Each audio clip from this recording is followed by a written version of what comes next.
Embu das Artes, 13 de junho de 2021. É a 5ª Mostra MBAE de Artes Plásticas. E hoje com o tema A Arte como Meio de Transformação Social. Eu estou no bairro do Cercado Grande. Logo atrás de mim fica aqui o Museu Sakai e o Cruzeiro. E é interessante que o espaço que nós vamos conhecer hoje, que é o ateliê do Ivan Pinheiro, o ateliê escola dele, na realidade muitas vezes as pessoas acham que nem conhecem, porque ele está distante, sim, mas tão distante que não dá 100 metros do Sakai, é isso mesmo. Então para quem quiser conhecer um pouquinho desse novo espaço que nós estamos apresentando hoje, ele fica aqui na rua lateral do lado de trás do Sakai. E é uma satisfação vir aqui nesse espaço de castelo medieval, no ateliê da família Genor, do Ivan Pinheiro. Satisfação, Ivan. Ronaldo, Como é que você está? abraço, Tudo bem? bem? Oi! Essa é a gatinha Áurea. Ivan, quero te agradecer. Obrigado por estar nos recepcionando aqui. A você e a toda a sua família, o grande representante de Embu aí na arte da maternidade, não é isso mesmo, Ivan? Sim, claro. Estamos aqui para isso, né? É um prazer receber você na minha casa. E eu agradeço muito. E eu quero hoje conversar um pouquinho mais e aí você vai estar ensinando algumas técnicas ainda pra gente de escultura, do seu trabalho e vai mostrar um pouquinho mais pra gente hoje. Sim. Tudo bem? Ivan, brigadão. Daqui a pouquinho eu falo contigo. Um abraço, obrigado, Ronaldo. Eu que agradeço. Tá joia? Tchau! A 5ª Mostra MBAE, fizemos a edição no Dia das Mães e que repercussão! Rafael, sucesso total, meu amigo. Uma honra, Ronaldo. Fico muito grato aí novamente com com essa oportunidade de trazer a voz, né, daquilo que já está dentro de nós, né, que está oculto. Então é uma honra poder contribuir, né, com esse evento tão rico, né, e que fala tanto da nossa cultura, da nossa identidade. Então é muito gratificante para Ibirá. Isso mesmo. A gente tá potencializando isso porque, né, essa é a nossa missão, né? Você contribuiu tanto com um assunto que foi externado, foi falado naquele dia, da questão espiritual, de como que você realizava todo o seu trabalho, que nós tivemos várias perguntas, vários pedidos para você estar retornando. E uma das grandes perguntas que acabou vindo é justamente sobre o formato dos pratos. Nós mostramos os pratos, está aí contigo, falamos sobre ele e eu queria hoje que você pudesse explicar um pouquinho para a gente aí, se possível. Perfeitamente. Quer que eu seguro para você? Eu vou colocar o microfone. Eu seguro para você. Tá bom, então, tá grato. Bom, assim, falando um pouquinho, né, de como nasce, né, eu acho, como nasce a concepção, né, da questão do produto em si. Primeiro, ela tem toda uma jornada, ela tem uma história de vivências, né, de percepções, não só minhas, mas construída através da cultura, né, da minha ancestralidade, né, que né, na verdade, essa riqueza humana que a gente pode perceber ao longo de diversas culturas e comunidades indígenas, ou não só indígenas, mas enfim, todo esse espírito que está em diversos lugares, né? E daí o que eu posso falar é que, primeiramente, esse daqui foi um dos primeiros formatos, né, que eu desenvolvi e foi um formato ele mais simples mesmo, né, para tornar acessível. Lembra aqui, por favor, para quem de repente vai assistir essa live hoje, não assistiu a outra. Perfeitamente. Que esse daqui, na realidade, é de um material que nós vamos chamar de... Ele é do material da palha de palmeira, né? Então, o que a gente faz? A gente recolhe, né? A gente tem um sistema agroecológico, então a gente parte do princípio de fazer a gestão e o tratamento do resíduo, né? Então a gente coleta as palhas, né, de palmeiras, a gente trata, né, faz um beneficiamento e transforma em produtos, né, utensílios, embalagens, pratos ecológicos, né, a partir desse material. E esse tem um formato de um círculo. Ele nasce ele chama Icó, né? Icó. Então, a Ibirá, para quem não conhece, ela significa árvore, né, em Tupi-Guarani, e ela tem essa potência, né, de resgatar, né, os nossos valores ancestrais, né? Não só a ancestralidade como uma questão indígena, mas a ancestralidade como criança, né? Como criatividade, né? A gente lidar melhor com o tempo de uso, né? O tempo ele precisa ser algo medicinal, né? A gente entender o tempo como cura, né? Então são pratos, né? Utensílios que aproximam, né? O tempo de uso do tempo biológico humano. Então é uma outra interação. E daí esse prato, o icó, ele chama, icó significa ser, agir, né? Então ele não é tão sofisticado em termos de geometria, mas é para que ele seja simples mesmo, né? Porque o próprio produto, a ideia é que ele fale por si só, né? Então que as pessoas tenham uma outra relação, né? Com o resíduo, né? Que elas entendam o consumo. A Ibirá a gente está falando de consumo, a gente está falando de saúde, né? Então, e de produtos que eduquem as pessoas. Então aqui a gente pode, o icó ele é mais básico, né? É uma ideia que é para se tornar acessível, né? Então ele não é tão, a geometria ela é mais, né, mais simples mesmo. Mas a gente tem o Guaraci aqui, né? Guaraci. Guaraci. O Guaraci Ele tem umas pontinhas diferente da outra, né? Perfeitamente. O Guaraci significa sol, né? Então é trazer também um pouco dessa brincadeira, né?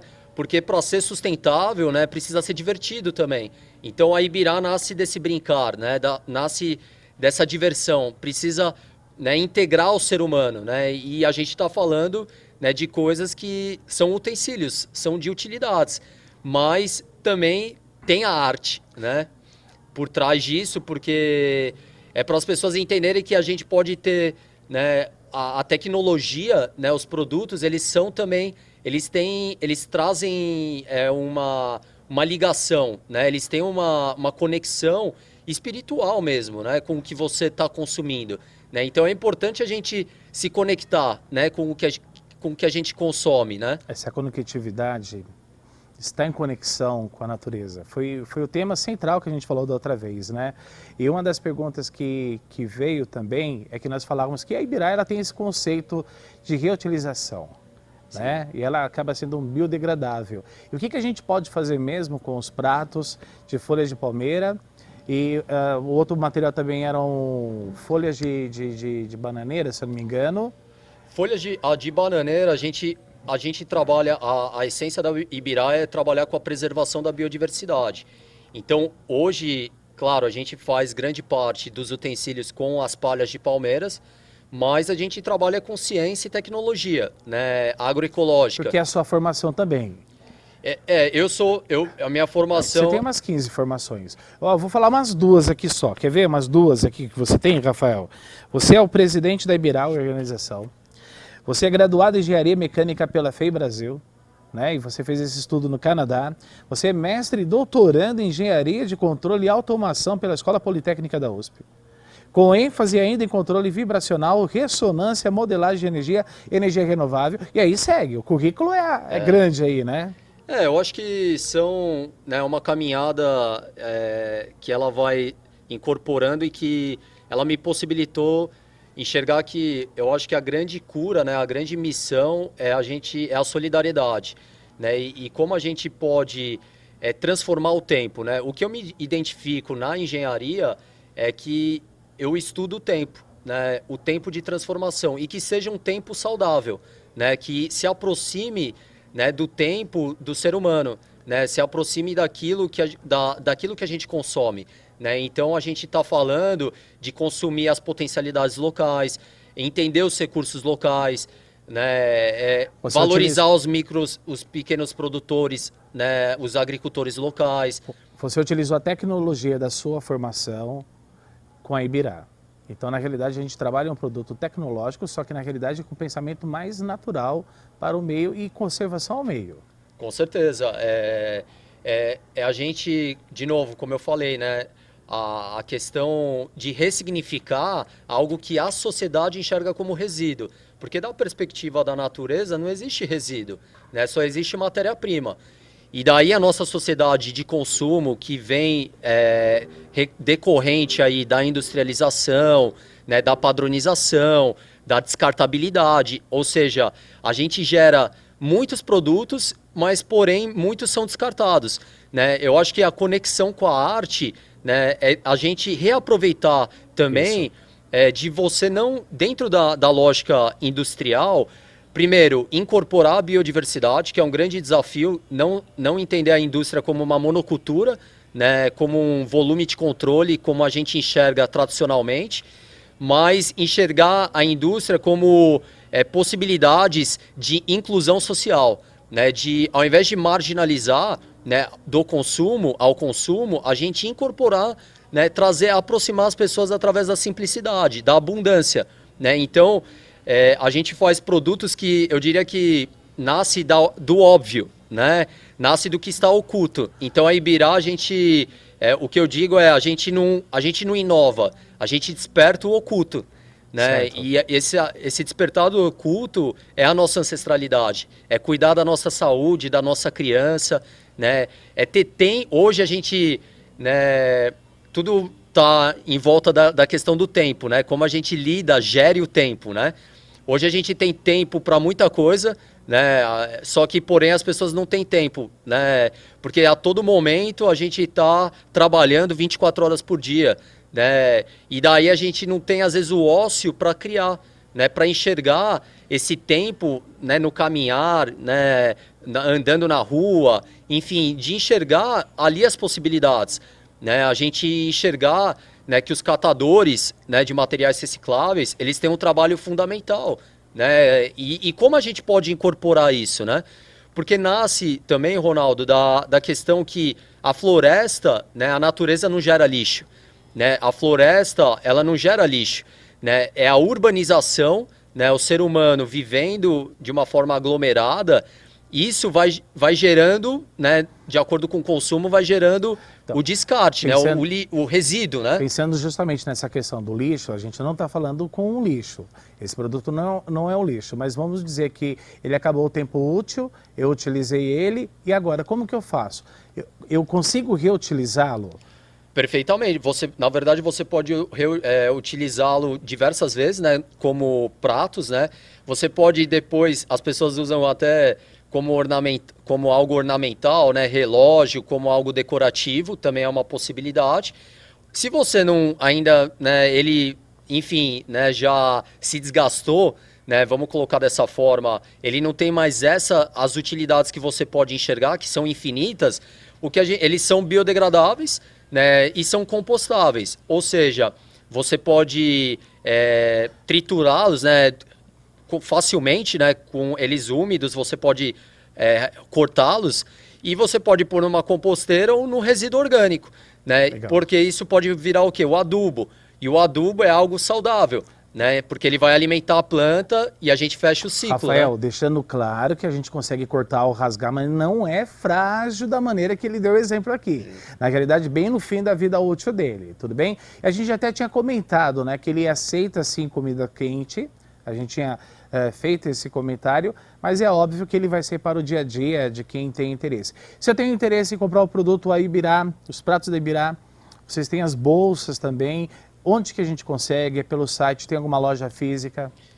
Hoje, devido, né, ao cenário que a gente vive, né, de pandemia, a gente está trabalhando mais com as plataformas digitais, né, o e-commerce. Então, quem tiver interesse pode entrar, né, no Instagram, nas mídias sociais, no Facebook da Ibirá, @ibiraorg, né, Ibirá com Y, né, tudo Y. E lá pode encontrar, né, diversos produtos, né, enfim, a gente tem uma comunicação, né, para entender o processo, né, a gente tenta ser muito transparente, porque a Ibirá, o importante é que a gente tenha um processo ecológico e não um produto ecológico, né? O produto ele é consequência do que a gente faz, né? Rafael, então, é mais ou menos um pouco disso. Quero agradecer a Ibirá, quero agradecer a você pela presença novamente. Obrigado por ter retornado, obrigado por ter feito aqui da nossa live anterior, no Dia das Mães. Hoje é um dia depois do Dia dos Namorados, né? 13 Sim. de junho. Obrigado mais uma vez. Como sempre, eu vou pedir para suas considerações. O que você tem para falar, como suas considerações finais? O que eu posso, né, dizer às pessoas Que a Ibirá, a nossa missão, como eu disse, é trazer a esperança, mas que é importante as pessoas também se sentirem pertencidas a essa esperança, alimentarem ela, né? Porque o poder, a potência está em todos nós, né? E começa a gente mudando os nossos hábitos, né? A gente mudando a nossa postura, abrir ao diálogo, né? A gente vive num momento difícil, né?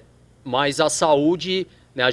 A pandemia mostra que a saúde é pública, então para uma sociedade saudável, todos precisam estar saudáveis. Maravilha. Então a gente precisa tornar isso acessível, né? E para tornar acessível produtos ecológicos sustentáveis, as pessoas também têm que estarem dispostas a mudarem, porque senão a gente não vai mudar a nossa saúde, a gente não vai mudar a nossa economia. Isso mesmo. Então a gente tem que, ao invés da gente pensar na saúde corretiva, né, esperando sempre uma vacina ou esperando ser atendido no hospital, a gente precisa partir da medicina preventiva. Maravilha. E que está próxima de nós. Rafael, é isso.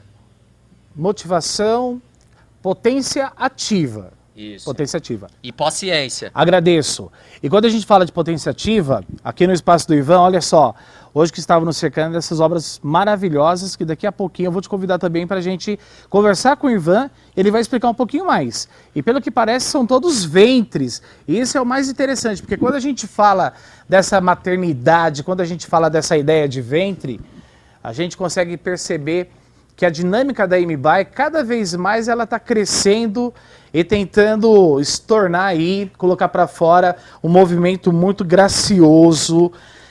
E quando a gente fala de graciosidade, eu encontro com uma pessoa linda, maravilhosa, que vai poder compartilhar um pouquinho aí. Mas antes, Luara Maria de Freitas Lobo. Perfeito. Psicóloga pela PUC de São Paulo, mestrado em Ciências da Saúde pela Universidade Federal e professora também, psicóloga e professora na Universidade de Santa Catarina, na cidade de Santos, e na Ibirá também em organizações. Isso, é Santa Cecília. Ah, muito bem, eu adoro a Marguerite. Fala para mim então, Luara, fala um pouquinho de você. Sim, bom, eu tenho essa trajetória um pouquinho do que eu faço hoje, né, na Universidade de Santa Cecília, na Ibirá também, organização. Eu trabalho com a psicologia, mas a ideia é levar a saúde, né? O cuidado com a saúde das pessoas, dos seres, da natureza. Por que do psicologia? meio ambiente. As pessoas têm tanto medo de conversar com um psicólogo, uma psicóloga. Pois é. Não é verdade? Sim, Quando a gente fala sim. assim, que você tem que procurar um psicólogo, mas eu não tenho problema, as pessoas entendem dessa maneira. Qual é a função, então, de um psicólogo? Por que eu estaria conversando com uma psicóloga na mostra MBuy? Sim. A ideia, a psicologia, ela cuida ela fala da saúde, né? E quando a gente pensa em saúde, a gente pensa em relações saudáveis. E é interessante esse ponto que você colocou, Ronaldo, não, mas eu não tenho problema, é um pouco do olhar que a gente tem para hoje, do cuidado, né? De cuidar do sintoma, de cuidar da doença, né? Pouco se fala da prevenção, né, do cuidado com a saúde do dia a dia, das nossas relações. Então, a gente tem essa ideia do medicamento, do remédio, né, de tratar o sintoma e não da prevenção, de cuidar do nosso dia a dia, né, de práticas saudáveis diárias. Né? Então, acredito que é um pouco da cultura que se tem. Né? E aí isso passa também para quando a gente fala do psicólogo, né? E esse período agora de pandemia, estamos quase 2 anos já vivendo esse 1 ano e meio exato, né? As pessoas estão tendo uma visão mais esclarecedora da função e da importância que tem um psicólogo? Eu acredito que aumentou a procura por esses profissionais, mas precisa um pouco de paciência, né? Porque as pessoas estão todo mundo querendo a vacina, o remédio que cure, e não que a cura está nos nossos hábitos, né? Acredito que a pandemia é uma manifestação de hábitos nossos que precisamos rever, né? Então, acredito que no início tinha um pouco esse olhar, né? Enfim, acho que a gente ainda tem muitas coisas para cuidar, né? Quando você fala de hábito, Luara, você fez um vasto trabalho também com tribos indígenas. A gente pode dizer, vamos considerar o homem urbano, que ele tem o mesmo hábito que o indígena e o que diferencia? Porque eles conseguem se tratar com uma maior rapidez do que os urbanos em si. Eu acredito que aí a gente fala um pouco da cultura, né? Acho que você estava até conversando com o Rafa, Isso o Rafael, mesmo. Da questão da urbanização, né? Então, da questão da aglomeração. E o que acontece nesse processo da urbanização, de aglomeração, de separar a zona rural da zona urbana, a gente começa a terceirizar algumas coisas, né? Então, terceirizar a nossa alimentação, terceirizar a nossa saúde, terceirizar os cuidados, né, que nós temos. Então, nesse processo, a gente acaba se afastando, né, de algumas práticas. Por exemplo, quando você citou os povos indígenas, ele tem as medicinas locais deles, né? Com as plantas, com as ervas, os cuidados, né? Então, aquilo, poxa, quem se for resgatar na sua família, na família de todo mundo, lá os avós, os bisavós, tô com uma dor aqui, toma um chazinho. Hoje a gente chama muitas vezes de... como se não fosse ciência isso, né? Uma como medicina se fosse alternativa. Alternativa, e não é, né? Uma medicina integrativa, são as formas que os povos se enxergam naquela comunidade de cuidar da saúde local, isso precisa ser valorizado, né? Então, cada região tem as suas ervas, tem as suas plantas, e aquelas plantas, elas curam também, né? Então, esses povos ancestrais, a gente falando, preservam, né? Isso, e tem essas medicinas e valoriza, isso precisa ser cuidado, né? Enquanto nós, não. Eu preciso ir, muitas vezes, ir no médico para fazer um exame para ver se está tudo bem comigo. Eu não tenho essa percepção, o cuidado do dia a dia para ver que, de repente, meus hábitos não estão saudáveis. Então, isso seria terceirizar a saúde, né? E por isso que os hospitais ficam super lotados. Isso faz parte da cultura. Cultura, isso, desse processo de urbanização e de nós nos afastarmos, né, de plantar e colher o alimento que nós ingerimos, que isso é a saúde, né? O cuidado com ela, a medicina no alimento, né?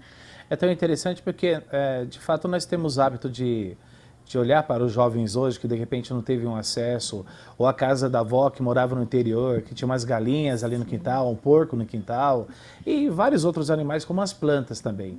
E é muito interessante que, às vezes, quando você vê uma senhorinha andando, ela sempre está com uma sacolinha cheia de flores, cheia de folhas. Sim. E você vê um adolescente, ele está com uma sacolinha cheia de hambúrgueres. Pois é. O quanto que nós fomos nos afastando disso, né? Então, são esses hábitos que a gente fala da saúde, da cura, né? E não de, sei lá, uma vacina, né? Tem outras coisas para olharmos também, né? Que nós poderíamos ter tido uma visão bem mais clara com a outra quase pandemia que nós vivemos lá da H1N1, isso, que era questão de hábitos mesmo, de higiene pessoal, perfeito, e que nós não temos. Infelizmente perdemos, né? Então a gente acaba nos desconectando disso, né?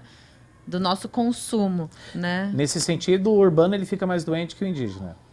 Das pesquisas que você realizou, dos estudos que você tem, você consegue perceber isso? Tem muitas comunidades indígenas, né, que os povos, a gente não dá para generalizar, porque tem muitas comunidades, né, mas muitos deles que se trataram com as próprias medicinas deles e curaram, né, trataram os sintomas, tudo, com a própria medicina local, o canto, né, as ervas, as plantas, então, que são as medicinas locais, né, e elas que devem ser valorizadas, né.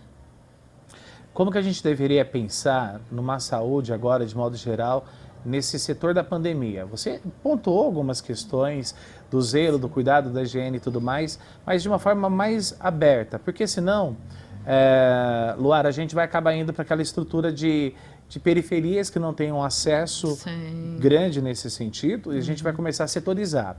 Mas de uma visão ampla, como que a gente poderia pensar da saúde do brasileiro em si neste período de pandemia?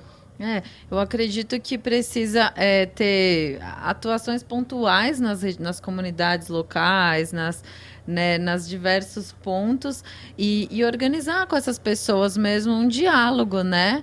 De cuidado, ver as necessidades daquele local, as questões, os problemas, as demandas locais pontuais, né? Porque pensa, se nós falarmos, o Brasil é muito grande, né? Muito grande. E, por exemplo, São Paulo, que é onde eu resido, também é muito grande. Então, assim, não dá para generalizar algo que seja bom, né? Para a gente falando Paraisópolis, para Perdizes, para não. Tem as demandas locais, regionais. Então, eu acredito que nesse sentido, né? De valorizar aquele ponto, aquela comunidade e ver as necessidades e as demandas locais, né? De uma forma horizontal mesmo. Eu estava tentando lembrar aqui, tem uma das regiões, se não me engano, é Nordeste, Norte e Nordeste do nosso país, que alguns homens, anos atrás, estavam ficando muito doentes porque não tem hábito de limpar o próprio órgão genital masculino. Sim. E a gente vê, né, observando o andar do homem dentro da sociedade, quando você está no shopping e você tem que usar um banheiro coletivo, alguma coisa parecida, é raro você ver um homem que tem hábito de lavar, higienizar as mãos depois. Sim, Como sim. isso, a gente tem que tomar cuidado e ter muito zelo com isso, né? De Com fato, a gente certeza. volta a uma questão de cultura, Educação, de né? educação, Sim, sim. né? Essa parte da educação do cuidado, né? Do cuidado. De como se cuidar, e explicar também, né? Acho que como que eu posso dizer? O que desencadeia, por exemplo, essa não cuidado com o seu próprio corpo, com os seus órgãos genitais, né? Com a sua mão, com a questão de ir ao banheiro, né? Algo de educação A gente mesmo. conseguiria relacionar a arte com essa postura de mudança dos hábitos? Com certeza, porque a arte, eu até falo, a gente falando, né, na pandemia, falou-se muito de saúde mental, né? Certo. Então, a arte, se nós formos vermos na história, por exemplo, da psiquiatria, da saúde mental, o que trouxe um outro olhar para esse cuidado com a saúde mental das pessoas foi a arte. Né? Então, até a Anice da Silveira, que foi uma das primeiras mulheres a se formar em medicina no Brasil, ela que trouxe a arte-terapia, né? Então, que revolucionou a psiquiatria, né? Onde as pessoas eram tratadas com choques de uma forma bem bruta, né? Através da arte, percebeu o quão essas pessoas foram se organizando melhor, mentalmente, corporalmente, de cuidado também, né? Porque quando a gente fala dessa parte, a gente está falando do cuidado, né? Com o corpo, com a saúde. Então, através da arte, você cria, você elabora, você cuida, você resgata a história. Por isso que hoje a gente chama de arte-terapia? Sim, sim. Que a gente envolve tudo dentro dela. Exato. Então, ela revolucionou, assim, essa parte do tratamento, né? Hoje aqui, né, tem o CAPS, então tudo foi fruto através da arte, né? Então, se fosse para você conversar com uma mãe ou com um pai que de repente está nos vendo, nos ouvindo agora e que fala assim, eu jamais levarei meu filho no psicólogo, eu jamais passaria num psicólogo, o que você falaria? São vários viés, são várias formas de enxergar e não há necessidade de um divã em si. Perfeito. Qual seria a sua orientação nesse sentido? Primeira coisa que eu falaria é experimenta. Experimenta, boa. A primeira coisa, experimenta. Pizza, um dia você vai experimentar, vai ter o momento certo. Exato, para experimentar. Mas há diversas formas de terapia, né? Certo. Então, assim, é claro que eu falei, o canto dos povos indígenas é um caminho dessa terapia da cura. Legal. O desenho, a arte, a pintura, o artesanato, o andar de bicicleta, o esporte, a atividade física. Experimenta, eu não sei andar, tenta. Tenta, experimenta. vamos sentir, né? Vamos sentir isso. Eu acho Tá que faltando mais esse contato com a natureza? do sentir, né? Colocar o pé na terra, na areia. Sim, o sentir, eu acho que caminha muito por aí, né? A conexão, né? Essa conexão. Acho que a palavra seria conexão, de fato. E a gente precisa se conectar com a essência, com o corpo, com a terra, né? Então, isso que é importante. Luara, como eu não acelerar perante o meu filho que tem o seu ritmo? Sim. da aceleração, Como né? que eu faço isso? Porque ele adora desenhar, ele quer desenhar, e eu tenho essa aceleração urbana da cidade, do tempo que o Rafael estava conversando, e que nos cobra a responsabilidade adulta e tal. E às vezes a gente quer colocar naquela criança essa responsabilidade também. Sim. Como que eu posso administrar isso? Respira. Boa! Sente e respira.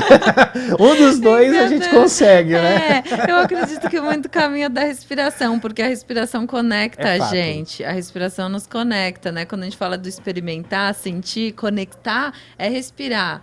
Ó, né? isso é importante porque o que ela está nos ensinando hoje, a gente já tentava praticar. Sabe aquele dia que o seu filho bagunçou tudo, quebrou tudo dentro de casa? Respira. Respira. É o famoso ditado que a mamãe dizia, né? Conta até 10. Conta até 10. 2, mas respirando, sempre. Sim, a E gente querendo não queira, respira. mas parece que não, mas é uma conexão, a oxigenação renovada no nosso corpo. Isso, porque é isso que a gente precisa. Porque quando a gente, geralmente a gente puxa o ar, mas a gente não solta. E é quando a gente solta o ar, essa inspiração e expiração, que oxigena o nosso cérebro. Justamente. Que aí a gente consegue tomar decisão, raciocinar, pensar. Quando a gente trava a respiração, trava a oxigenação do cérebro. E aí que a gente age por impulso, não consegue tomar decisões, não consegue se concentrar, né? Então, é muito importante. E a gente faz pouco isso, né? Fazemos pouco, estamos acelerados demais e queremos que o outro também nos acompanhe nesse nosso ritmo, né? Sim. E é muito importante. Eu acredito que as mensagens que você passou são fundamentais para nós entendermos a compreensão do nosso corpo. Sim. Como que eu estou me conectando com o todo que está em minha volta, né? Às vezes a gente gosta de cantar tomando banho, né? Por que não canta cozinhando? Por que não canta lavando roupa ali, limpando a casa, estudando também? Por que não? Estuda com a própria letra ali da lição que você está fazendo. Sim. É importante nós desconectarmos um pouco desse mundo acelerado e tentar nos compreender. Está atendendo? Sim, atendo. Esse período agora está atendo. sendo online, né? Acredito eu. Com certeza, aumentou bastante a demanda da procura pelo atendimento online também. Então passa pra gente o seu endereço de e-mail, não sei, como que a gente pode fazer se alguém quiser marcar uma consulta contigo, porque agora perdemos todo o medo do divã. Sim. Porque na realidade nós vamos experimentar e vamos respirar. Com certeza. Eu vou passar meu WhatsApp, Por favor. 11 9 7444 0373. Muito bem, então já anotou aí. Sim. Repete para nós, por favor, Luar. 11 9 7444 0373. Então quem está desejando conversar com alguém experiente na área, que conhece muito bem também os trabalhos indígenas nessa linha da psicologia, nessa linha da educação, de como a gente trabalhar com essa arte-terapia, converse com a Luara, por favor, é Luara Maria de Freitas Lobo. Isso. Novamente é o 11 974 440373. Isso, a gente... Entra em contato, agenda uma visita com ela. Sim. Já perdeu o medo, né? Respira e experimenta. Obrigado. Eu agradeço. A gente na Ibirá, a gente trabalha também com diversos tipos de terapia, tudo, que não só a da clínica. Já tô ficando calmo já Né? conversando com você. Vou parar, não vou mais me acelerar já. Sim, a gente precisa respirar para nos conectarmos, né, com... Qual seria a sua mensagem final, então, para todos que estão nos acompanhando agora? Para respirarem e para experimentarmos novos hábitos, né? Eu acho que esse momento da pandemia, ela traz essa mensagem, que no ritmo que a gente está e com os hábitos que a gente está vindo, estamos adoecendo como um todo, né, na Terra. Então, para a gente pensarmos em hábitos e observarmos o nosso consumo, né? A gente precisa só carregar o que a gente sustenta, né? Nos sustentarmos. Temos que ser uma verdadeira tartaruga. Nossa casa está nas nossas costas, né? Com certeza. Obrigado mais uma vez aqui na Agradeço, Mostra Cultural. Renato. Foi de essência para nós, com toda certeza. E a gente vai aprender cada vez mais, né? Porque tudo isso não irá passar. Nós vamos passar por aqui. É um estágio. E se nós não soubermos valorizar cada detalhe, aquela borboleta no quintal, aquela flor que abriu diferente, ou aquele ar diferente que nos tocou, a gente não vai conseguir passar por aqui e nos valorizar. Com certeza. Obrigado Ronaldo. mais uma vez, Tamo agradeço. junto, se E cuida. como não, agradeço. E como não viver essa nova experiência, não é verdade? cada detalhe, cada momento gostoso de vida que a gente tem, a gente vai vivendo e a gente vai experimentando de formas diferentes, né? Aprendemos ali dentro com a Luara que a gente tem que parar, experimentar e respirar. Boa tarde, Antônio Fernandes Góes Neto. Boa tarde, tudo bem, Ronaldo? Muito bem. Experiência no ensino da língua portuguesa para estrangeiros, na assessoria de escolas indígenas e não indígenas para confecção colaborativa de materiais didáticos específicos e diferenciados. Organizou as 2 edições dos cursos de Políticas Linguísticas e Povos Indígenas. Fala um pouquinho para a gente da sua trajetória e do seu trabalho, por favor. Sim, Ronaldo, muito obrigado, né, pela oportunidade. O nosso trabalho tem relação com pesquisa sobre educação indígena, sobre como a educação dos povos indígenas contribui para a educação da sociedade brasileira em geral, né? Então, primeiramente, eu sou linguista de formação, então passei a investigar as línguas indígenas na Amazônia e a partir daí percebi que o meu apoio era mais fundamental assessorando as escolas indígenas, né, que por uma grande mudança, né, na nossa legislação no Brasil, né, depois da Constituição de 1988, a gente teve aí várias conquistas, né, uma legislação muito mais favorável aos povos indígenas, né? Então aí a educação ela não era mais uma obrigação para toda a população, muito menos uma obrigação para os indígenas. A educação passou a ser um direito. E a partir desse direito à educação, muitos povos indígenas usaram esse processo de escolarização, de criar suas próprias escolas, para trabalhar vários projetos dentro das suas comunidades, projetos de sustentabilidade, projetos de valorização das artes tradicionais, né? As artes entram com um papel-chave aí, e também para revitalizar suas línguas e tradições em geral. Hoje o senhor está acompanhando 2 grupos específicos, Sim. Que um é o Coripaco e o outro? Baniwa. Como que vocês desenvolvem esse trabalho? Primeiramente, onde que ficam essas escolas? Sim, é uma boa pergunta. Essas escolas ficam na região do Alto Rio Negro, que fica no Amazonas, na fronteira com a Colômbia e Venezuela. É uma região muito diversa.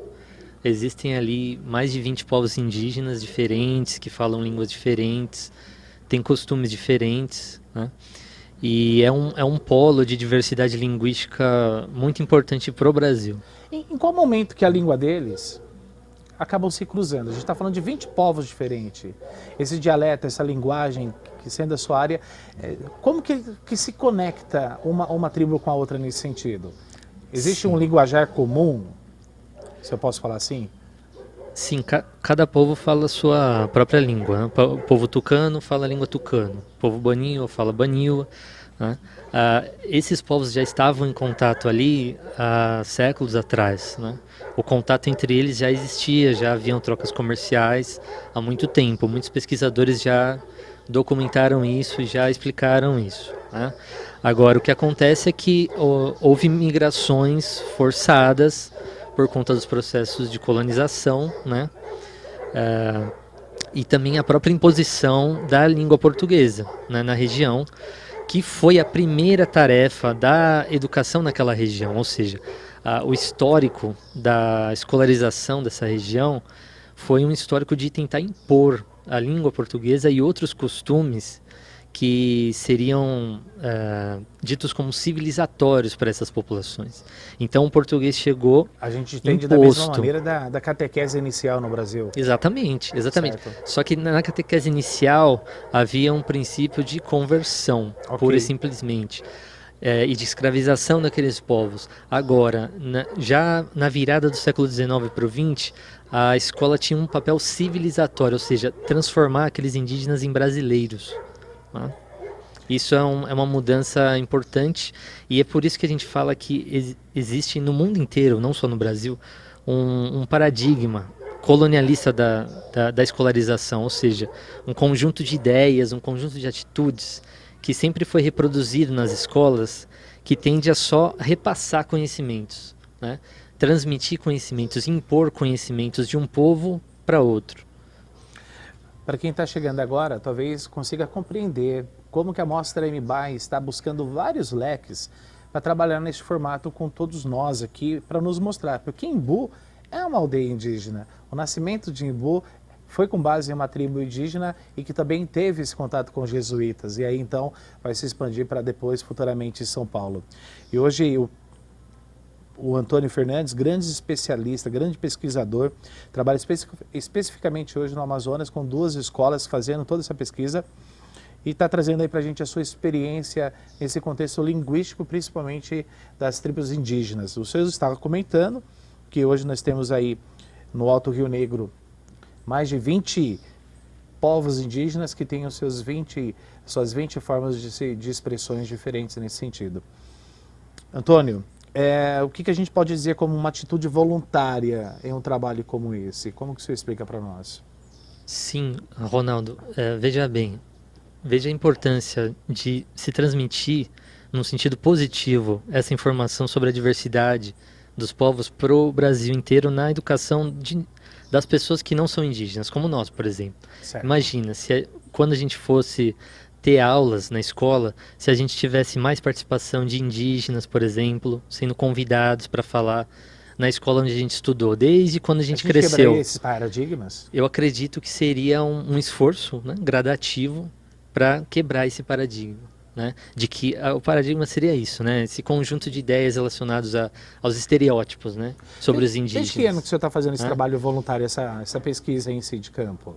Desde 2012, mais ou menos. Desde lá... 9 anos, praticamente. Sim, sim. Como é que foi a sua recepção lá dentro? Como que eles te recepcionaram? Então, os Banil me recepcionaram como parceiro, né? Como parceiro, porque eles já têm uma tradição de trabalhar com muitos pesquisadores de várias áreas diferentes, da botânica, né? Pesquisadores de engenharia também, de todas as áreas do conhecimento. Então, o linguista que chegou naquele momento era mais um parceiro em potencial para potencializar os projetos da escola e das comunidades como um todo. Porque eles sabiam também que uma vez apresentando, eles também teriam uma valorização nesse sentido, né? Sim, porque a gente consegue se ajudar, né? Se ajudar. Essa ajuda mútua, né? Que tem muita relação com o que a gente chama hoje de interculturalidade também, né? De troca entre essas culturas, né? Das culturas indígenas, com também a cultura científica também, né? Esse diálogo é muito forte e veja como esse diálogo ele pode ressoar nas escolas não indígenas, nas escolas de todo o Brasil, né? Como resultado dessas pesquisas também. Eu ia te perguntar justamente isso. Na sua visão de um especialista, de um pesquisador, seria importante que as escolas não indígenas pudessem ter um trabalho. Mas não um trabalho de uma pessoa urbana comum, mas de repente envolver alguém daquela tribo ou de uma outra tribo para poder passar esse conhecimento. E para eles, como é que fica essa educação também? Como que fica essa troca? Para eles é interessante também conhecer esse outro lado e como que vocês desenvolvem esse trabalho lá dentro nesse sentido? Sim, sim. Veja, vou dar 2 casos bem interessantes.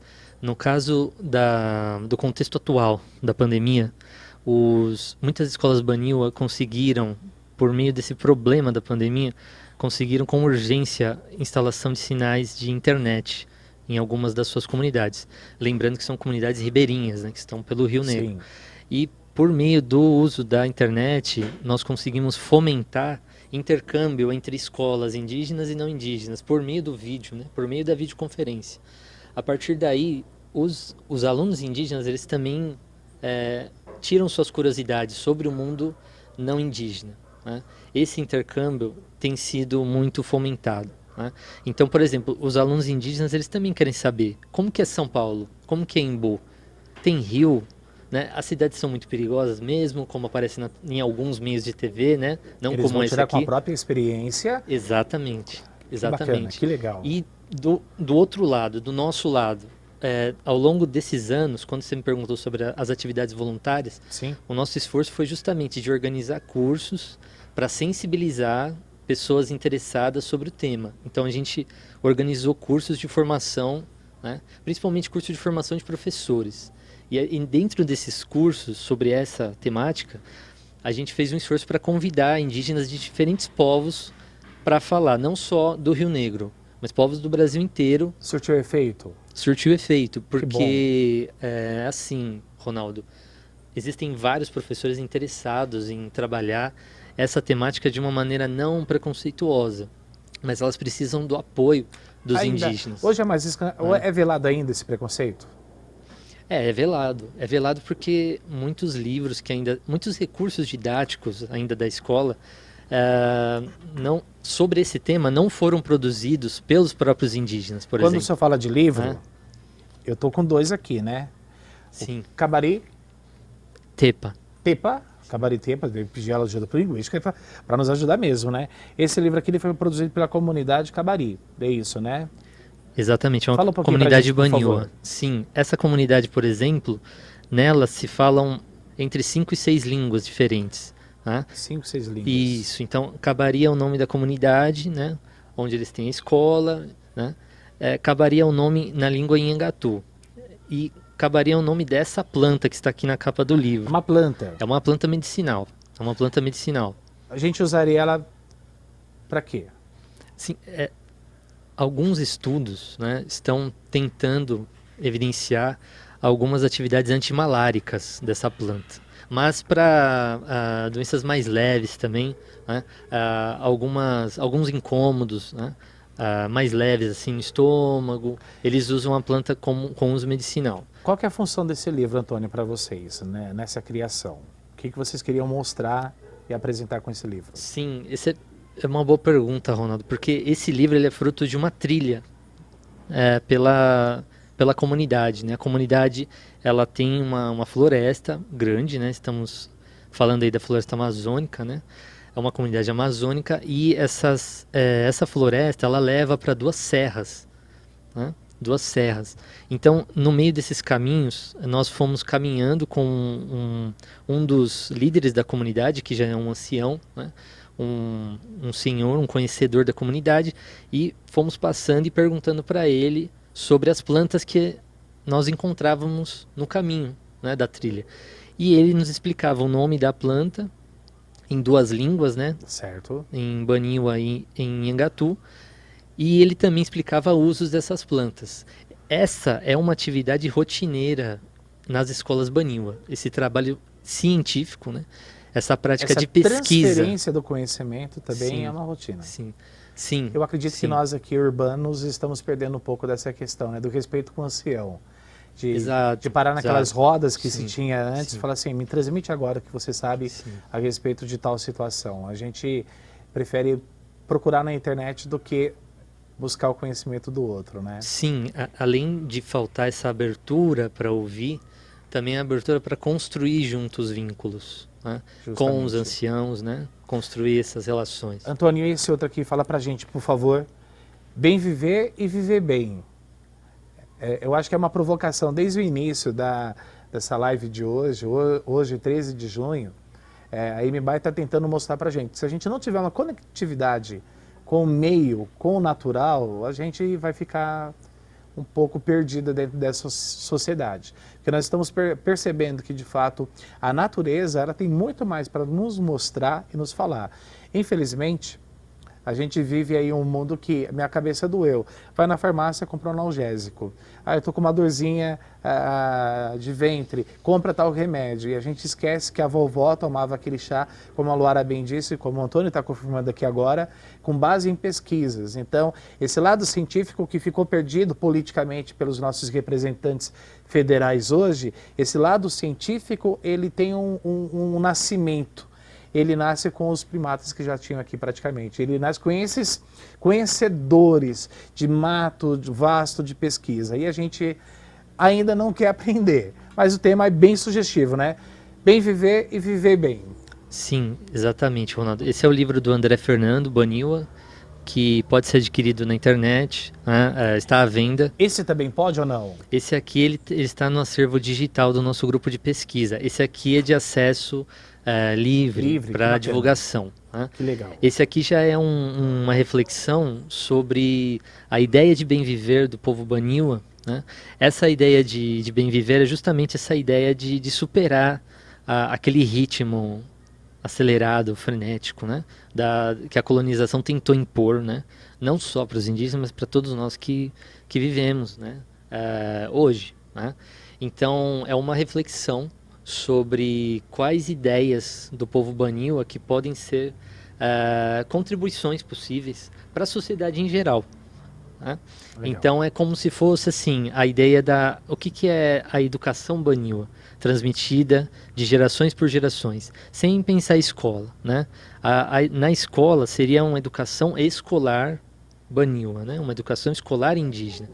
Essa reflexão do livro, do Bem Viver, é uma educação indígena, ou seja, aqueles conhecimentos tradicionais que foram passados já antes dos Baniwa criarem a própria escola deles. Né?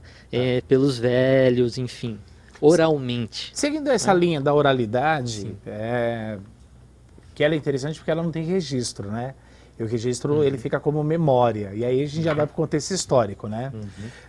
O jovem, ele permanece? O jovem, ele fica na tribo? Ou até quanto tempo da sua experiência lá, desses 10 anos aí praticamente, até quanto tempo que ele fica? E se ele sai, ele retorna?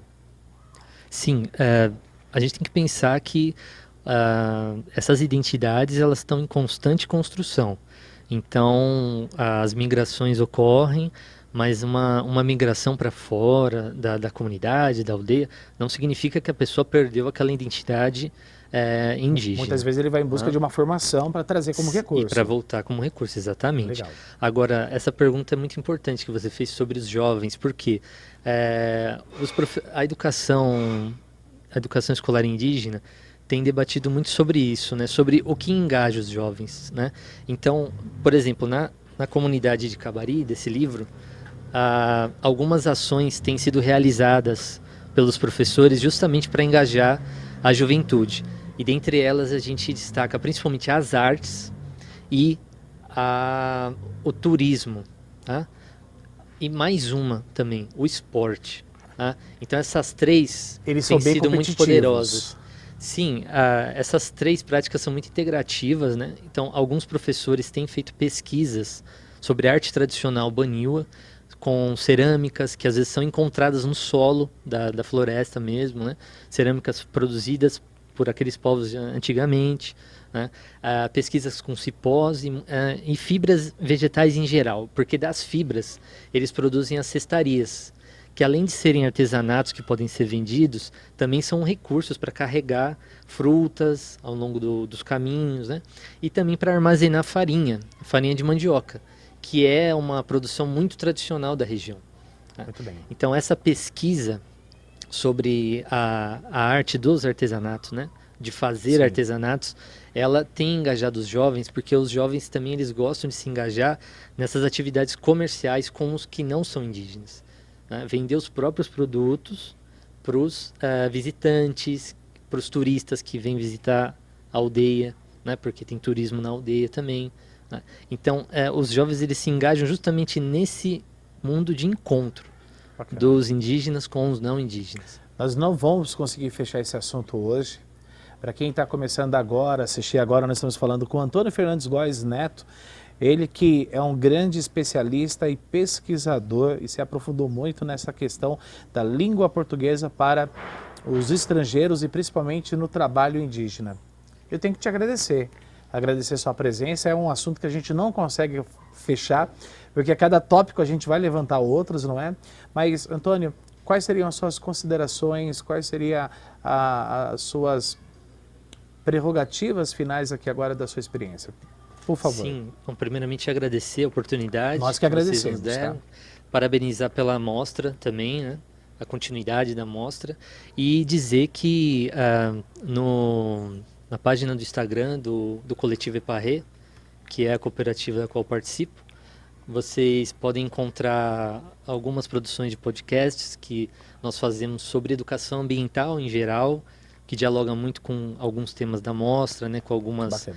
discussões que vocês fizeram, né, com a Ibirá também, organização, né, que é parceira. Então passa pra gente aqui, falando já dos podcasts que vocês fazem, esse aqui, Bem Viver e Viver Bem, do André Fernando, a gente pode encontrar em qualquer livraria digital. Isso, exatamente. Ok, isso aqui então está esclarecido para vocês. E o Cabari, Tepa. Tepa. Sim. E o Cabaré Tepa, ele está nas plataformas digitais, mas de uma forma gratuita em PDF que a gente pode baixar sem custo nenhum. Exatamente. Esse está na plataforma do grupo de pesquisa, do qual nós fazemos parte, que é onde a gente desenvolve essa pesquisa sobre escolas indígenas. Legal. Não só dos Banima, de outros povos também. E se alguém quiser interagir, fazer pergunta também, vocês respondem. Sim, Perguntas que nós não fizemos hoje, sim. e eles têm dúvidas, tudo, vocês acabam respondendo. Sim, nós temos um site do Centro de Pesquisa sobre Qual que é o site, Antônio? inovação. É o CEUNIR. É o C de Unir. casa, E de escada, U de universidade, N de navio, I de inovação, R de reforma. Nós estudamos... Seunir. No Isso. site seunir.com.br. A gente pode enviar depois o Pode, site certinho pode. para vocês? Mas de qualquer Sim. maneira, é o site de pesquisa de vocês que tem Sim. os podcasts, tem várias informações. Se vocês buscarem CEUNIR na internet, CEUNIR Inovação Educacional, vocês vão encontrar. Entenderam o Google. porquê do nome também, né? Se unir. Ou a gente acaba se se unir. unido, Exatamente. ou a gente vai Exatamente. andar por um caminho bem diverso em relação a isso. E nesse site vocês vão encontrar ali várias atividades inovadoras dessas escolas indígenas, né? E a inovação aqui, é bom deixar bem claro que a inovação é justamente nessa linha como os parceiros fazem, né? Como vocês já entrevistaram o Rafael da Ibirá, né? É uma inovação sustentável, né? Bacana. É uma inovação que tenta superar justamente aquele paradigma colonial de acúmulo, né? De muita imposição de conhecimento. A gente quer justamente o contrário, se unir para construir junto conhecimento. Que gostoso ouvir toda essa vasta experiência e saber que a nossa língua, que nós achamos que conhecemos tanto, na realidade nós conhecemos muito pouco. Porque dentro desse Brasil afora tem muitas línguas ainda a serem descobertas, a serem trabalhadas, né? Obrigado, Antônio, pela presença mais uma vez, te agradeço muito. Fica aí o nosso convite para continuar conosco ainda nas mostras ainda. Não é o fim, daqui a pouco a Margarite Folga vai comentar com relação a isso. Mas obrigado, tá? Obrigado Eu vou a fazer a vocês. introdução aqui mesmo para o nosso próximo convidado. Ele que me recepcionou aqui no início, o Ivan Pinheiro, não é? E aqui, nesse livro, escrito em 2017, por vários estudantes aqui da cidade, foi feita uma pesquisa bibliográfica e os grandes artistas foram homenageados em vida.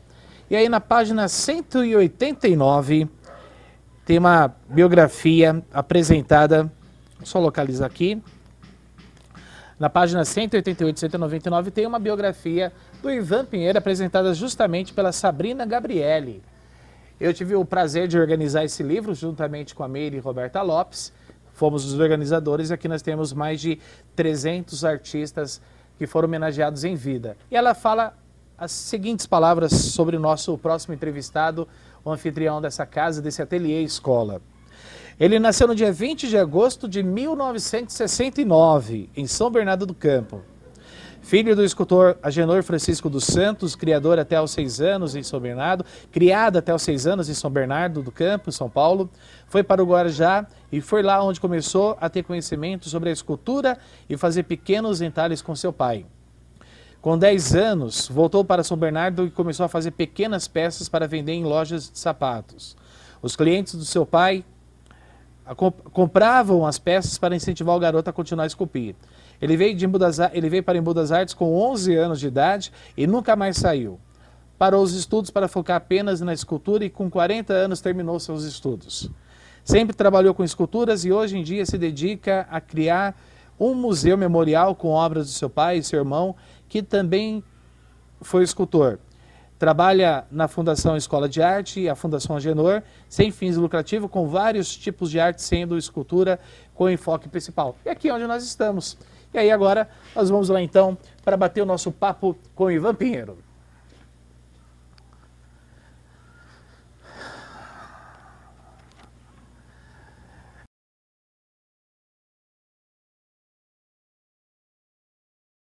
Ivan Pinheiro, satisfação gigantesca conversar com você.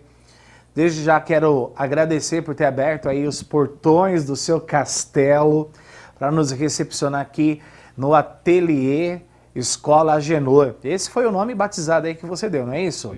Vou passar o microfone para você, fique à vontade, vou manter distância se quiser tirar a máscara, por favor.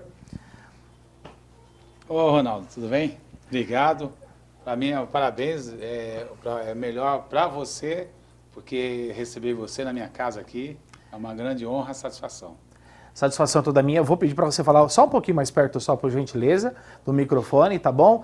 Ivan, Ateliê Escola. Fala um pouquinho para mim de como que vocês estão trabalhando hoje, como que você trabalha, o tipo de artesanato que você faz. Aqui, nós moramos aqui no bairro Cercado Grande. O tema que a gente faz, que é conhecido mundialmente, é essa mãe com nenê. São maternidades, Ronaldo. Foi da onde meu pai veio toda a origem, né, do meu pai, esse estilo maternidade.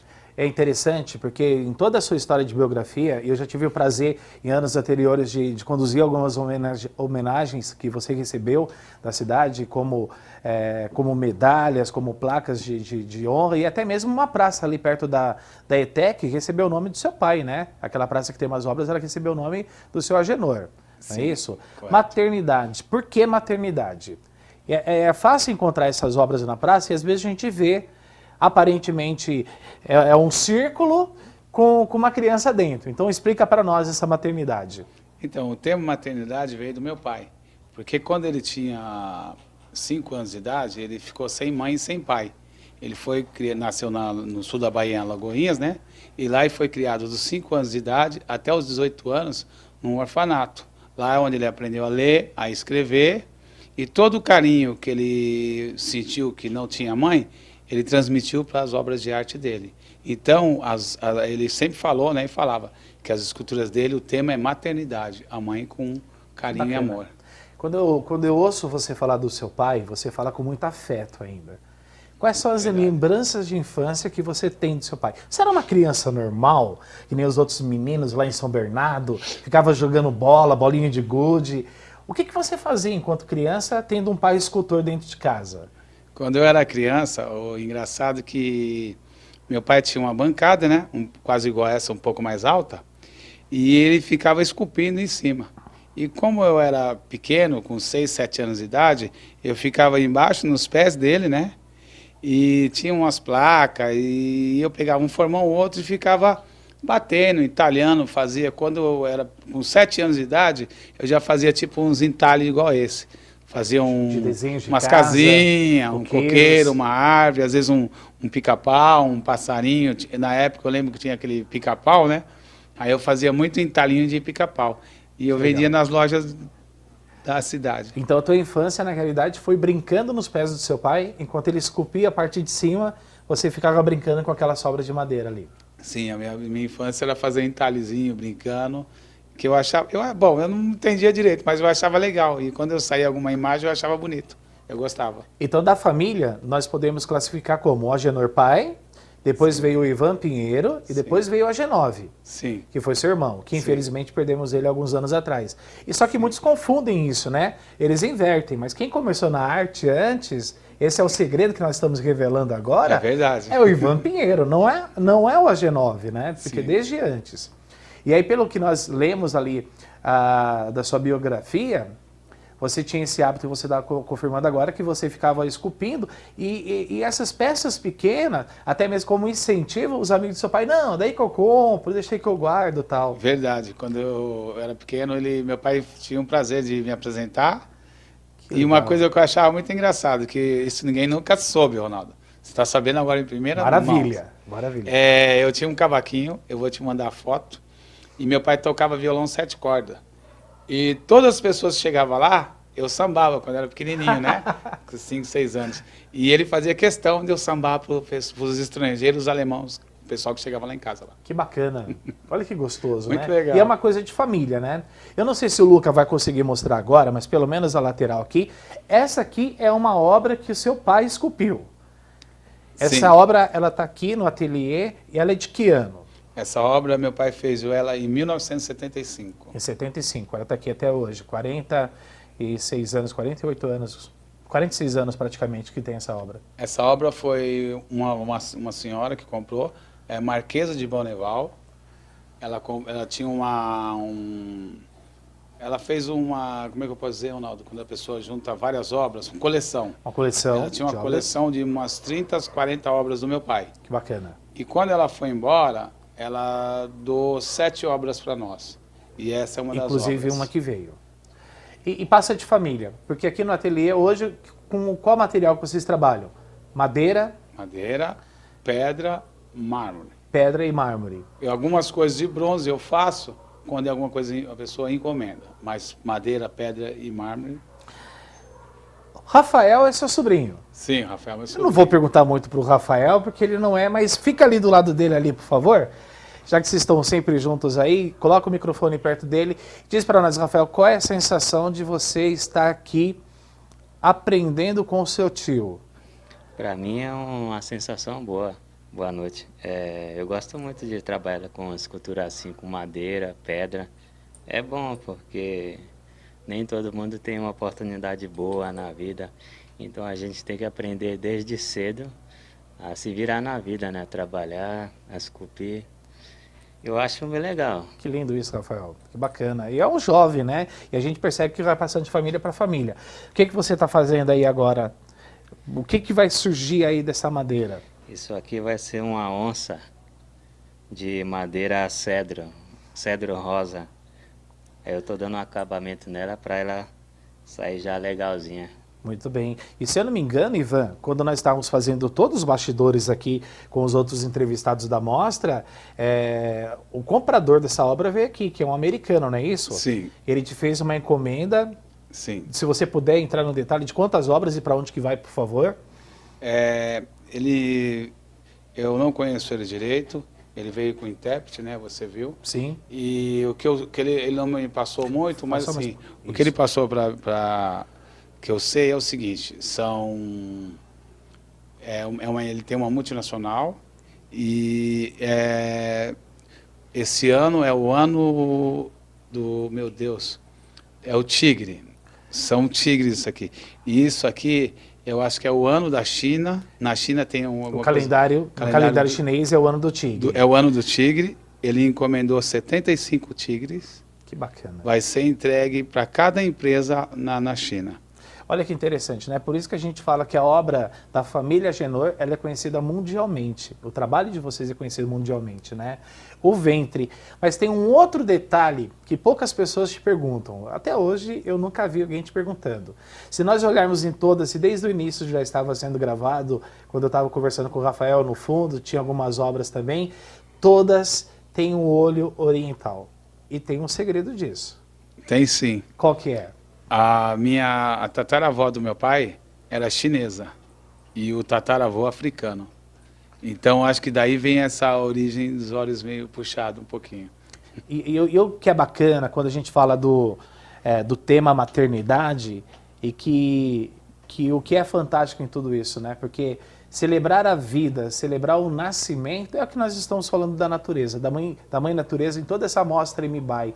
Porque quando a gente celebra a vida, a gente celebra esse nascimento, a gente tem a oportunidade de dar à luz e de nascer. E dar à luz é justamente ter novas ideias, ter novos comportamentos sociais. Quando a gente conversa com o Rafael, um jovem que poderia neste momento fazer qualquer coisa diferente que um jovem estaria fazendo, vivendo até em caminhos controversos, ele diz, estou tendo uma grande oportunidade de estar aprendendo com meu tio. E aí a gente percebe então o valor que a família Agenor tem aqui em Budas Artes justamente pela sua tradição. E não para por aqui, porque também tem a Iva Pinheiro, que ela é uma cantora gospel, e aqui no espaço de vocês, aonde eu conversei com o Antônio, vocês realizam também, se eu não me engano, uma vez por semana, um momento de oração, um momento de agradecimento a Deus, e ali vocês utilizam esse espaço também para dialogar com os jovens, para ter esse... Sim. Fala um pouquinho para mim, por favor. Sim, a minha irmã, ela tem esse salão aqui do lado. A gente, volta e meia, ela tem bastante jovens que frequentam aí com ela, mais de 40 jovens. Ela dá aula de canto, dá aula de dança. Que legal. E aqui é onde a gente quer fazer essa diferença no Embu. Nada com vínculo com dinheiro, nada Esse disso. ateliê Isso aqui é tudo... Um ateliê escola mesmo. Escola mesmo, e a gente faz tudo aqui de graça.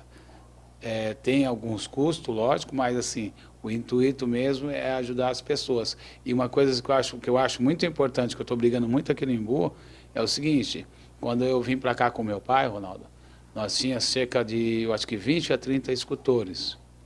Hoje, se contar no dedo, eu acho que não tem 7. Escultores mesmo. Os nativos daqui ainda, né? Justamente. Então, eu conversei com meu sobrinho, eu já sempre falei com ele, o Rafael, que no dia que eu não estiver aqui, eu estiver velhinho, quem vai tomar conta disso aqui é ele.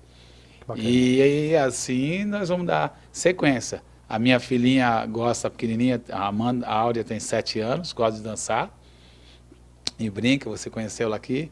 Eu tenho uma filha mais velha, tem 21 anos, vai fazer 22 anos. Ela é Amanda Maggioli.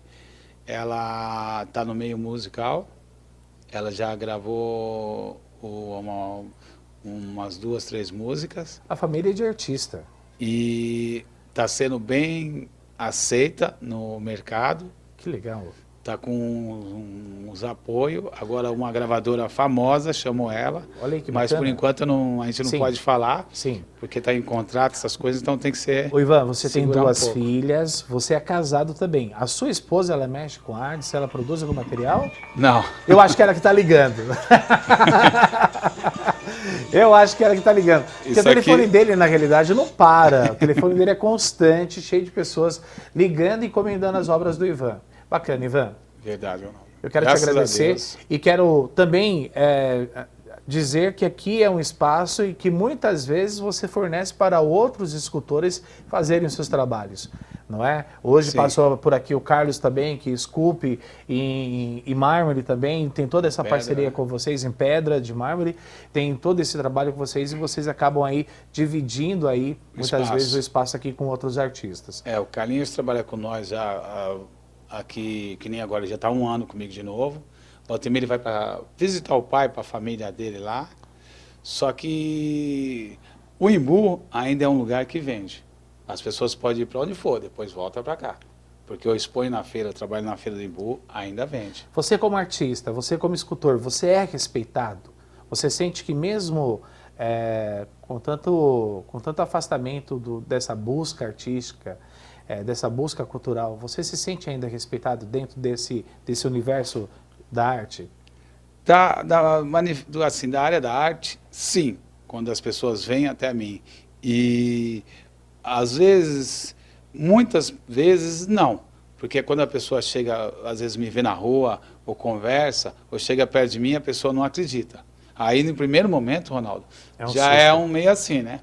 Aí quando começa a ver meu trabalho, puxa meu histórico. Seu histórico. Puxa a vida da minha família, o histórico do meu pai, da minha família. Bacana. Aí a conversa é outra, respeito é outra. É outra coisa, É né? outra coisa. Bom, aqui vai sair uma mãe Com 3 neném. com três 3 bebês. nenê, com 3 bebês, e ela tá bem aí, de perninhas juntas, ajoelhadinha e segurando os bebês. E aqui vai ser o rosto dela, né? Sim. E aqui das crianças. Quem está vendo agora e de repente tem interesse em adquirir as suas obras, como que eles podem fazer? No início eu disse, aqui é um espaço que está aberto à visitação, mas muitas pessoas não sabem, eles ficam exatamente atrás do Museu Sakai. Vem no Museu Sakai, mas estende 100 metros que vocês vão estar no ateliê também do Ivan Pinheiro. E outra coisa, hoje vocês estão expondo, se eu não me engano, também ali em frente ao Centro Cultural, é isso mesmo, né? Sim, eu exponho lá, na Palhoça. Na Palhoça, ainda Palhoça ainda, vocês estão expondo lá somente aos domingos, Sábado e domingos. Sábado e domingo. Então, quem quiser comprar diretamente as obras com vocês, pode ir direto lá na Palhoça. Sim. Quem não sabe, a Palhoça, ela é feita de palha de fato, ela está bem em frente ao Centro Cultural da Prefeitura, ali no Largo 21 de Abril, aqui em Embu das Artes. Vocês podem ter... Ao lado do Banco Itaú. Eles não merecem esse merchan, merecem o merchan, né? Eu vou pedir permissão aqui, Ivan. Olha esta lindeza. Olha aqui.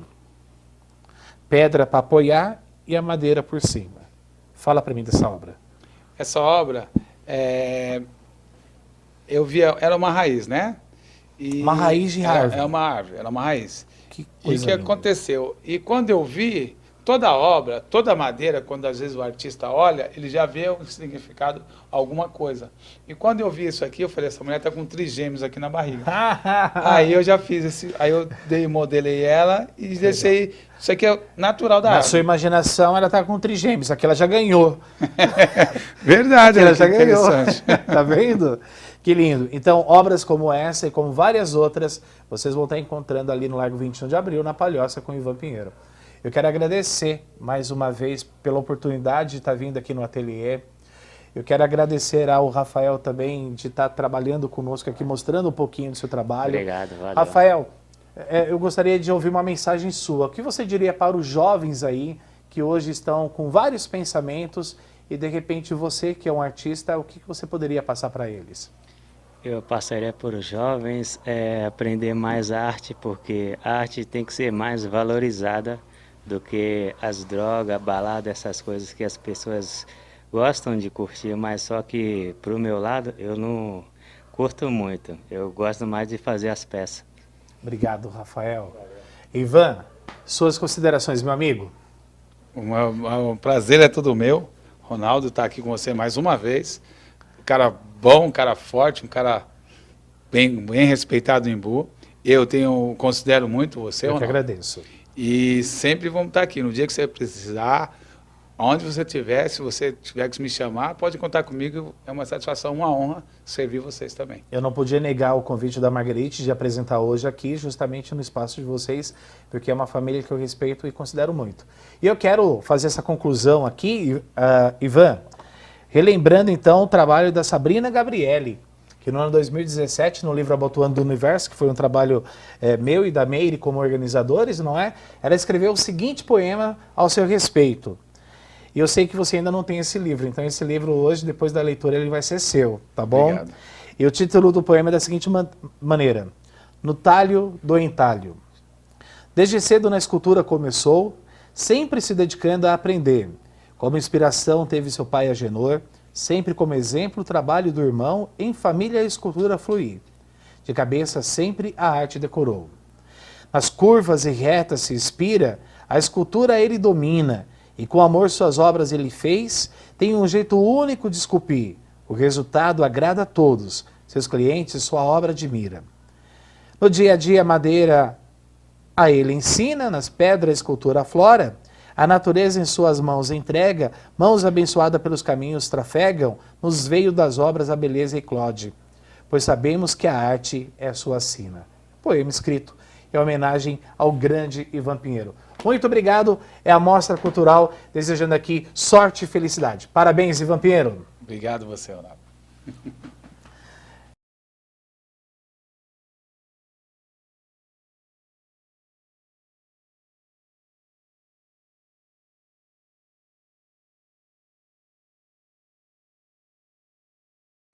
Hoje, 13 de junho de 2021, na Mostra Regional MBAI de Artes Plásticas. É a quinta mostra, né? E o tema é a arte como meio de transformação social. Estamos na nossa terceira live e hoje eu tenho o prazer de receber aqui no estúdio Agenor, da família do Ivan Pinheiro, a nossa indígena convidada Avani Funiô e também a Marguerite Foga, uma das grandes organizadoras aqui do projeto. Avani Funiô, bem-vinda. Por favor, se apresente, fale um pouquinho para nós da sua tribo, como veio parar aqui em São Paulo, por favor. Boa tarde, né? Eu sou a Avani, sou dos povos Funiô de Pernambuco, Águas Belas, e tenho 3 anos, aliás, que moro aqui em São Paulo. E quando eu saí de lá da minha aldeia, eu vou falar um pouquinho de mim, que da minha saída de lá, eu peguei uma carona de caminhão com uma filha no braço de 3 meses e cheguei até São Paulo, procurando uma vida melhor, né? Porque não tinha essa vida, era uma vida muito... naquele tempo, assim, lá não tinha mercado, lá não tinha um tipo de trabalho. Você tinha quantos anos naquela época? Eu tinha 24. 24 anos. Sim. Ok. E aí, por causa da questão financeira, que não tinha trabalho, tudo, Sim. acabou vindo para cá. Acabei vindo para cá. Tive um casamento mal casado e não deu certo. E devido a esse casamento, eu peguei minha filha e vim embora. E foi com um da tribo também, um indígena da tribo, não? Sim, era da Foi. tribo, sim. Mas não deu certo, como eu falei, né? Aí peguei, larguei e vim embora. Aquilo não era uma vida, assim, digamos, para mim, né? Que eu vi que não era uma vida de... Era uma, eu acostumada a estar assim, mas também assim, tipo, a aldeia é perto da cidade. A aldeia Funil é perto da cidade. Assim, só tem a divisão assim, de uma ponte, assim, da cidade para a aldeia. Não é a distância como tem aqui os Guarani, né? Mas só que devido à questão de recursos, assim, eu acostumada, já aprendi a viver um pouco minha vida e fiz isso. Avani, em São Paulo tinha alguém que você conhecia? Que ia ficar na casa de alguém, já estava tudo certo? O que aconteceu na sua chegada aqui? Tinha meu irmão, mas só que meu irmão veio viver a vida dele, né, que eu também. Nisso ele era casado e ele também foi um que não me apoiou e ao mesmo tempo não apoiou, que eu não podia sair, respirar, que para ele era difícil também, porque eu era uma mãe solteira, vamos dizer assim. Muito bem. E eu não tive vergonha de ser o que eu sou. Perdeu o contato com a sua tribo? Não. De jeito nenhum. Nós temos um retiro de de 3 meses, setembro, outubro e novembro. E durante esse período que eu moro aqui de 33 anos, eu todo ano estou lá 2 vezes por ano. No começo, que é no mês de setembro, e no final, que é outubro. De novembro, aliás. Muito bem. Obrigado pela presença. E a nossa outra convidada, que sempre está em todas as lives, na realidade, é a Marguerite Foga, artista plástica, expositora na Feira de Embu das Artes, 3 mandatos consecutivos já como conselheira gestora da feira, 2 mandatos também no Conselho de Cultura e de Políticas Públicas da cidade, missionária católica, olha, essa eu não conhecia, hein? Missionária católica, atuante da arte sacra, com afrescos e pinturas murais, capelas no interior de São Paulo. E recentemente foi agraciada com a medalha, o mérito legislativo de Zilda Arnes, não é? Um prêmio concebido pela Câmara dos Vereadores na cidade para as mulheres que prestam relevantes serviços aos povos brasileiros. Como tem sido a mostra cultural, Marguerite? A mostra está cada vez mais brilhando aí no Espaço das Belas Artes. É um prazer para mim ver isso, ver essa arte que flui aqui nessa cidade maravilhosa, né? Com esse ar tão bucólico. E a gama de artistas, Ronaldo, é impressionante, como nós temos hoje aqui, né? Estamos no ateliê do Ivan Pinheiro, um lugar maravilhoso que você respira arte a cada segundo, não tem como não ser um artista entrando aqui. Né? Já dá vontade de sair pintando, esculpindo, voltando, e é isso. Você também foi idealizadora da Mostra Imibai. Como que surgiu essa ideia de querer voltar às raízes, como a gente está aqui com a Avani, né, relembrando a questão dos hábitos, costumes indígenas, que nós estamos numa cidade que foi fundada com base nos indígenas. Como que foi criar essa mostra? Encontrou muitos desafios, teve apoio logo direto? Sim, eu tenho ascendência botocudo, Krenak, e eu sempre quis me aproximar de alguma coisa, fazer alguma coisa pelo movimento indígena, né, Ava?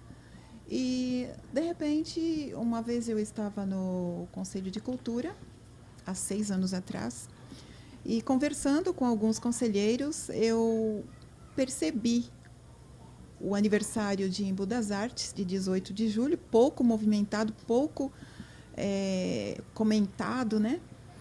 E eu decidi chamei um grupo de artistas, né, ali do centro, que tomávamos um cafezinho juntos ali. Falei, gente, vamos montar alguma coisa. Primeiro eles acharam, mas que absurdo.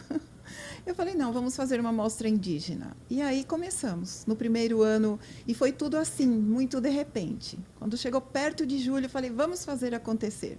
E aí fomos para lá. Marguerite, vou pedir para segurar um pouquinho o microfone mais perto. Por favor, fala para mim da medalha Zilda Arnes. O que ela representa e como foi para você ser homenageada com essa medalha? Eu faço um trabalho missionário, mas é muito particular meu.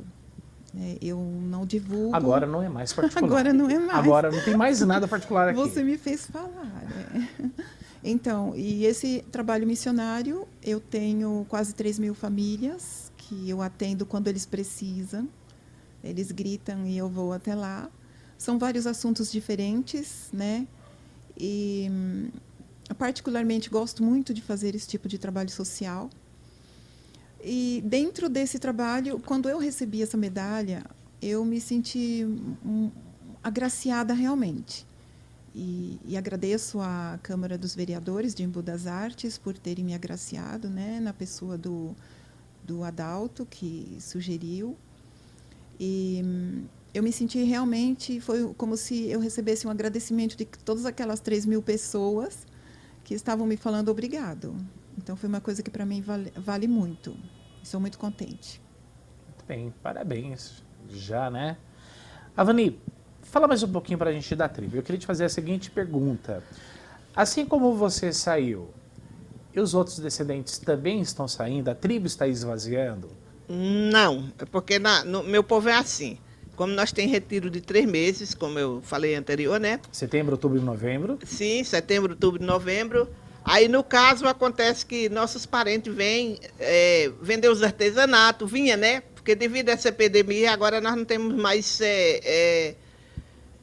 esse lado de vender os artesanatos.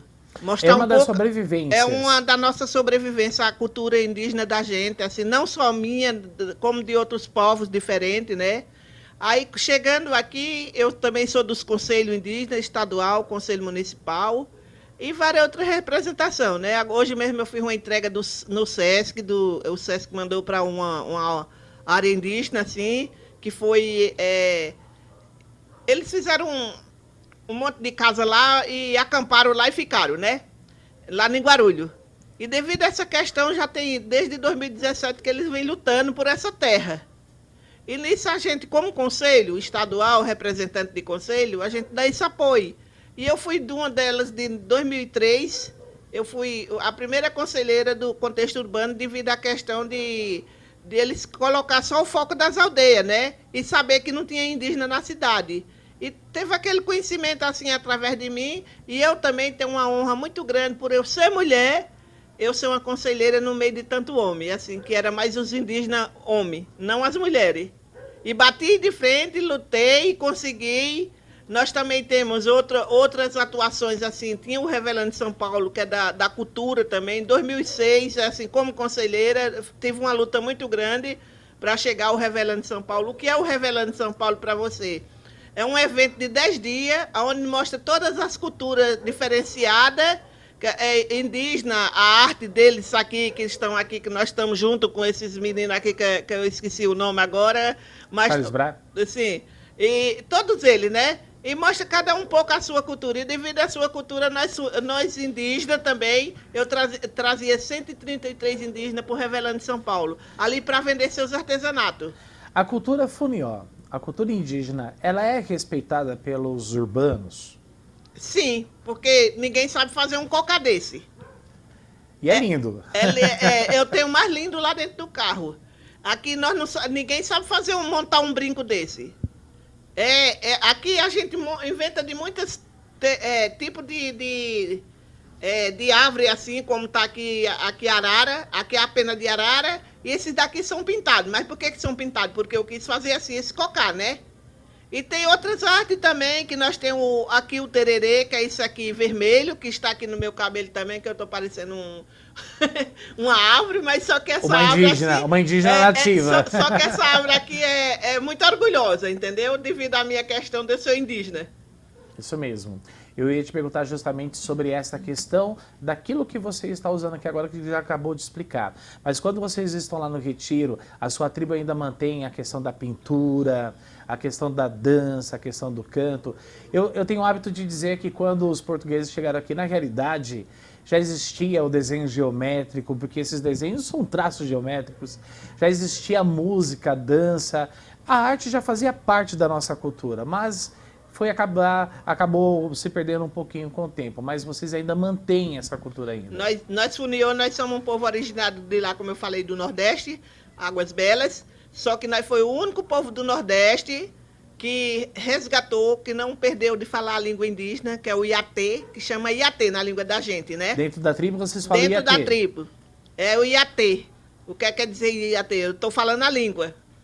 E funiô, por que funiô? Que você vai me fazer essa pergunta, eu já vou responder também. É muito interessante, né? Funiô é um povo, como eu falei sempre, estou repetindo, é um povo originário de lá. Mas se deu o nome de Funiô devido à questão que na época do ruralista, como eu falei anterior também, que hoje são ruralistas, né? Que eram os poceiros. Aí, devido a essa questão, eles queriam muito cortar a língua dos indígenas, assim, matar os indígenas, como está acontecendo hoje, né? Que vocês estão vendo a situação da PL 490. E eu não estou lá devido a eu estar aqui batendo de frente com todo mundo também, que eu fico aqui, mas eu não fico parada, entendeu? Aí, devido a essa questão, muitas pessoas assim, indígenas se espalharam. Lá no Pernambuco, no Nordeste, aliás, eu não vou falar só de Pernambuco, no Nordeste inteiro, né? Nós temos 37 povos diferentes lá. E devido a essa questão do esposeiro, que é a ruralista hoje, todo mundo se espalhou, tinha medo. Muitos teve que vir para cá, correu assim, veio embora para cá, se escondia aqui também, não falava que era indígena, não se apresentava com medo. E nós, Funiô, foi um povo que se escondeu assim na beira do rio, fazia panela, depois mudou para arte, assim, com as penas, né? E tudo, não deixou de fazer sua cultura, mostrar o que a gente era, né? Muito e bem. se escondeu na beira do rio São Francisco. E devido a esse esconderijo que teve lá, nós, Funiô e Cariri-Chocó, que são outro povo que convive em Alagoas, mas são tudo ali próximo, né? Aí, devido a essa questão do resgate da língua da gente, que nós não deixou de falar, né? Hoje nós resistimos. Muito bem. E Funiô, respondendo o que eu falei no início, Funiô que significa povo da beira do rio. Devido à questão... Justamente porque se abrigaram ao lado do Rio Nós São se abrigamos Francisco. ao lado do rio. A gente tem pouquíssimo tempo para desfrutar de tanta beleza cultural, de tanto trabalho digno que vocês têm, o povo Funiô. E aí eu gostaria, então, que pudesse olhar ali para a câmera. E aí eu queria fazer um combinado, que eu sei que o seu povo vai estar assistindo também. Eu gostaria que pudesse falar uma frase para eles, na nossa língua aqui, por favor. E também estar falando aí na língua Iatê para eles. E aí você traduz aí para a gente. Na nossa língua, eu vou falar assim em português, vou falar na nossa língua. Eu agradeço a Edá do Alhar que significa Deus na língua da gente, né? Por estar aqui hoje com vocês. Eu sou Setsônica quer dizer que eu sou indígena, né? Que se eu for falar, vai traduzindo tudo, né? Para vocês entenderem, porque tem a fala dos Guarani, eles falam bastante assim do jeito deles, depois eles explicam, é a mesma coisa da gente. Eu sou Setsônica é Funiô, um indígena Funiô, e agradeço a Deus que é na nossa língua, no Iatê da gente. Muito bem. Obrigado pela participação na Mostra Cultural, fico muito agradecido. E Margarite, sobre a inscrição, e aí para a gente finalizar esse bloco aqui, que agora eu quero conversar também com o Ivan, e eu queria saber de você, e a nossa inscrição, como faz? Quem deseja participar da mostra, dá tempo ainda para fazer a inscrição? Sim, as inscrições estão abertas pelo e-mail mostraembai@gmail.com. E temos o site da mostra, né? https://mostraregionalembai.com.br. As inscrições, como eu disse, estão abertas. Um vídeo pequeno de até 3 minutos, 3 fotos de 3 obras. E esse vídeo é do artista pintando a obra, né? Para o professor que vai fazer a seleção, os professores terem uma ideia. No dia 2 de julho estaremos fazendo a gravação, vai ter a live dos professores, né? Vai ser muito bacana, conto com todos vocês aí junto conosco. Já temos quase, acredito que até hoje vamos ter mais 2, teremos 12 já inscrições de artistas. Mas precisa de muito mais ainda. Você que é um artista, Precisa. nativo ou não, faça a inscrição, grave esse Venha. vídeo seu de no máximo 3 minutinhos ali mostrando se você está pintando, esculpindo, não é? Todos os tipos de artes podem estar participando? Escultura, Sim, com pintura... exceção da arte não é a contemporânea, da arte conceitual. Por quê? Porque a arte conceitual demanda espaço, então Certo. é mais complicado, né? Então, ó, você que ainda não fez inscrição, por favor, entra lá no site do mbai.com. vocês vão conseguir aí mandar, encaminhar esse vídeo e faça inscrição. E quem tiver dúvida, qualquer digitação lá da MBuy tem o contato da equipe organizadora, que vocês também podem tirar dúvida com eles e encaminhar esse vídeo o mais rápido possível. E, Ronaldo, quem está fazendo o protótipo aí do troféu MBuy, dos 2 troféus MBuy, porque tem um que é para profissional e o outro é para o amador, o artista que é a primeira vez. Ele é um aluno e ele vem pela primeira vez. Olha que legal, uma oportunidade riquíssima. E quem está fazendo o protótipo é o nosso querido Zé Figueiredo. Nossa, que espetáculo. Um ícone da cidade de Embu das Artes. Não perca a oportunidade Não de ter percam, esse troféu aí como ganhador da mostra MBuy. Obrigado mais uma vez a vocês duas. Parabéns por todo esse trabalho, tá bom? Gratidão. Obrigado. Eu que agradeço por estar junto com vocês aqui. Avani Funil. Funil.